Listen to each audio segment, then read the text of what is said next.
नमस्कार, जनवार्तामध्ये आपल्या सर्वांचं स्वागत। सर्वप्रथम पाहूया ठळक बातम्या।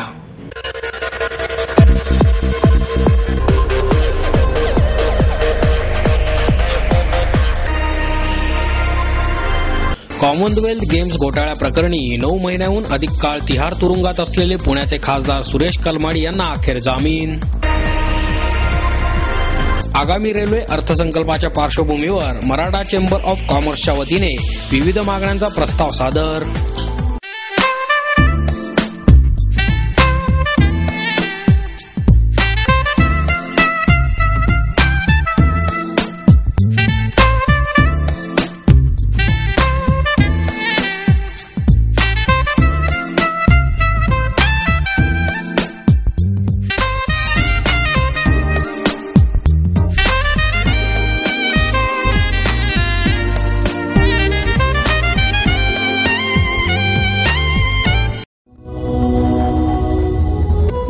संहिता से जानिए आपके पिछले जन्म के बारे में, जानिए आपके इस जन्म के बारे में, जानिए आपके अगले जन्म के बारे में।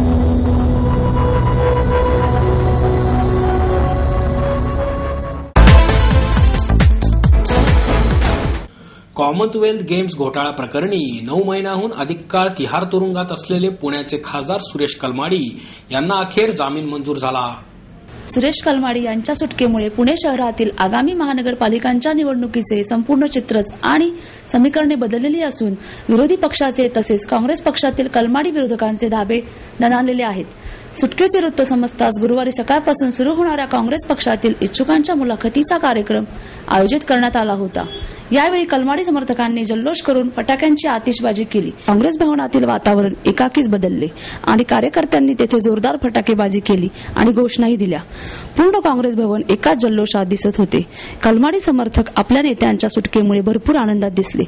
सर्व नेते टीव्हीच्या समोर बसून आपल्या नेत्याची काय बातमी येते उत्सुकतेने पाहताना दिसले। यावरून अजूनही कलमाडींना मानणारे समर्थक मोठ्या प्रमाणावर काँग्रेस पक्षात आहेत। कलमाडी अटकेत असताना होऊ घातलेल्या महानगरपालिकांच्या निवडणुकीमध्ये कोणत्याही पक्षाकडे समर्थ नेतृत्व नसल्याने आणि फक्त राष्ट्रवादी काँग्रेस पक्षाचे म्हणजेच अजितदादा पवार यांचे एकहाती वर्चस्व दिसत असल्याने निवडणुका एकतर्फी होतील असे राजकीय परीक्षकाचे म्हणणे होते।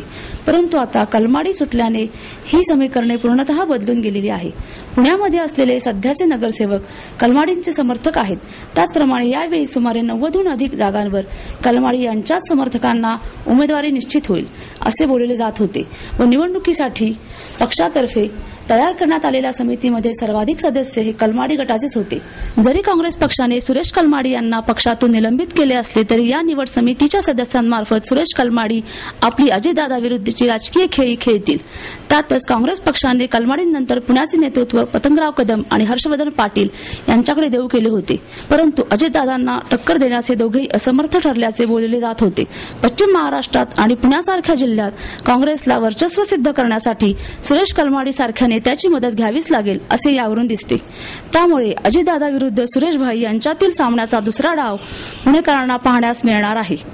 सुरेश कलमाडी यांच्या सुटकेनंतर पक्षातील प्रमुख नेत्यांच्या घेतलेल्या या प्रतिक्रिया। सुरेश कलमाडी यांना जामीन मिळाला ही सर्वांनाच आनंदाची गोष्ट आहे। आमच्या पक्षांतर्गतच नव्हे, पक्षाच्या बाहेर लोकांना जे घडलं सुदैवानं दुर्दैवानं ते नेमकं काय यासंबंधीचा न्यायालय निर्णय घेईल। पक्षाच्या बाबतीत आणि त्यांच्या एकंदर स्थितीबाबत आम्ही काही बोलू इच्छित नाही। यासंबंधीचा निर्णय ते खासदार असल्यामुळं हायकमांडच यासंबंधीचा निर्णय फायनल घेईल। न्यायालयीन प्रक्रियेमध्ये कलमाडी साहेबांना खऱ्या अर्थानं न्याय मिळाला असं म्हटलं तर काही चुकी ठरणार नाही। आणि महापालिकेच्या निवडणुकीच्या मध्ये प्रचारामध्ये भाग घेतील की नाही हे पक्षश्रेष्ठी ठरवतील। परंतु कार्यकर्त्यांमध्ये निश्चितपणाने उत्साह आहे, कारण पुण्याचे खासदार म्हणून कलमाडींनी जे पूर्वी चांगलं काम केलेलं आहे ते सर्वसामान्य पुणेकरांना निश्चितपणाने माहिती आहे। ज्यावेळी आरोप सिद्ध होतील त्यावेळी पाहता येईल, कारण की आजपर्यंत आरोप कुठलेही सिद्ध झालेले नाहीयेत। हे फक्त गुन्हे त्यांच्यावरती दाखल झाले म्हणून तो आरोपी होत नाही किंवा त्याच्या संदर्भात सातत्याने जी चर्चा केली जाते अशा पद्धतीचं वातावरण इथून पुढच्या कालावधीमध्ये पुणे शहरामध्ये राहणार नाही। कारण की कलमाडी देखील तळागाळातल्या कार्यकर्त्यांमध्ये राहिलेले आहेत आणि सर्वसामान्य नागरिकांचं दुःख त्यांना निश्चितपणे त्याची जाण आहे. त्यामुळे भविष्यामध्ये काय होईल याच्यापेक्षा इथून पुढच्या कालावधीमध्ये आपण काय करणार आहोत आणि काँग्रेसचा कार्यकर्ता देखील सक्षम आहे. या निवडणुकीमध्ये तो निश्चितपणे चांगलं उत्तर देईल आणि पुणे महानगरपालिकेमध्ये निश्चितपणे काँग्रेस पक्षाची सत्ता आल्याशिवाय राहणार नाही. खासदार सुरेश कलमाडी यांना त्या ठिकाणी जामीन मिळालेला आहे. न्यायालयीन प्रक्रियेमध्ये त्यांना हा एक न्याय मिळालेला आहे आणि मला असं वाटतं की त्यांना जामीनवर सुटल्यामुळे काँग्रेस कार्यकर्त्यांना पुण्यातलं एक मानसिक बळ मिळणार आहे. महानगरपालिकेच्या निवडणुका जवळ आलेल्या, त्यांनी प्रचारामध्ये सहभागी व्हायचं नाही व्हायचं याच्या संदर्भातला निर्णय हा काँग्रेस सृष्टी घेतील. परंतु आज मात्र काँग्रेसच्या कार्यकर्त्यांना मानसिक बळ नक्की वाढलेलं आहे, हे मात्र नक्की. 20 वर्ष ज्याच्याशी आम्ही काम केलं ते बाहेर आलं तर आम्हाला नक्कीच आनंद होणार आहे. हायकमांड जे आदेश त्यांना देतील त्याप्रमाणे कलमाडी साहेब काम करतील, त्याच्याबरोबर काँग्रेस पक्ष काम करेल. आनंद अख्ख्या पुणे शहराला सगळ्यालाच होणार आनंद. 20 वर्षाचे जवळचे संबंध आहेत त्यांच्याशी, निकटवर्ती आमचे संबंध आहेत. अशी वेळ कोणावरही येऊ नये. जी आली ती परमेश्वराने आली ती टळली आता आणि आनंदाचं वातावरण आहे.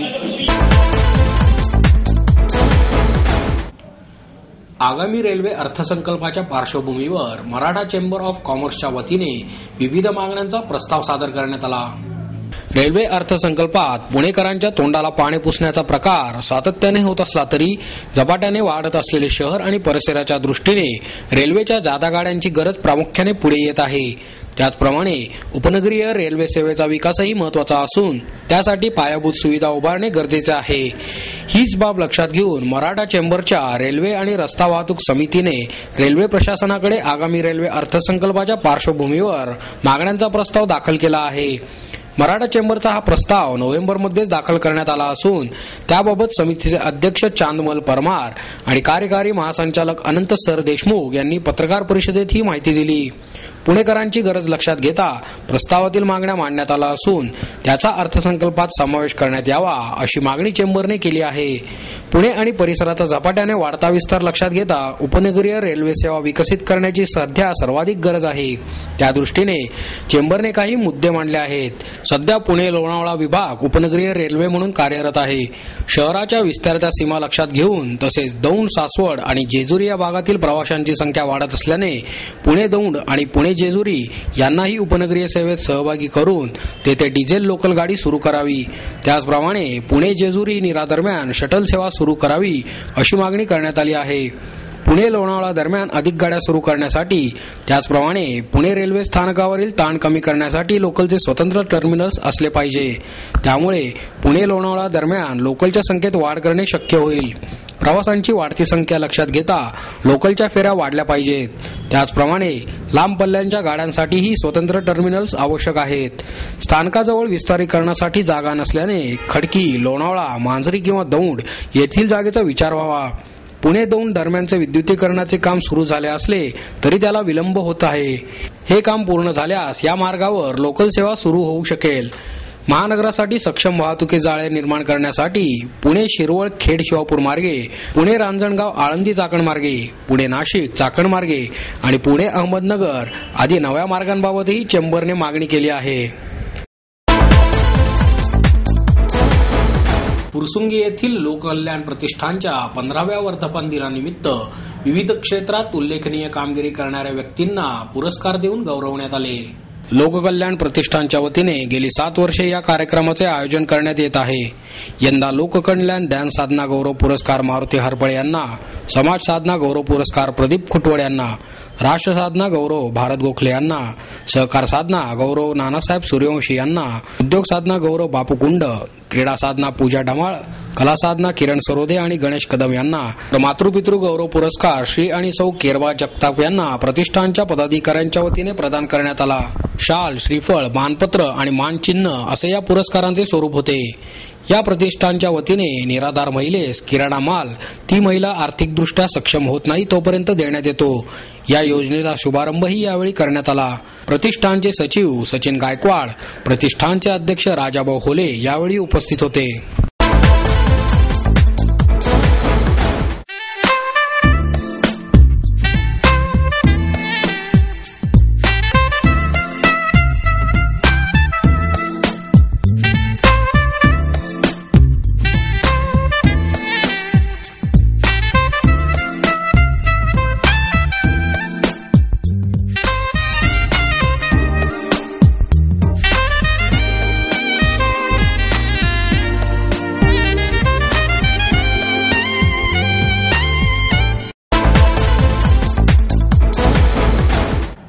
आगामी महापालिका निवडणुकीसाठी काँग्रेसकडून इच्छुक असणाऱ्या उमेदवारांच्या मुलाखतींना 19 जानेवारीपासून उत्साहात सुरुवात झाली.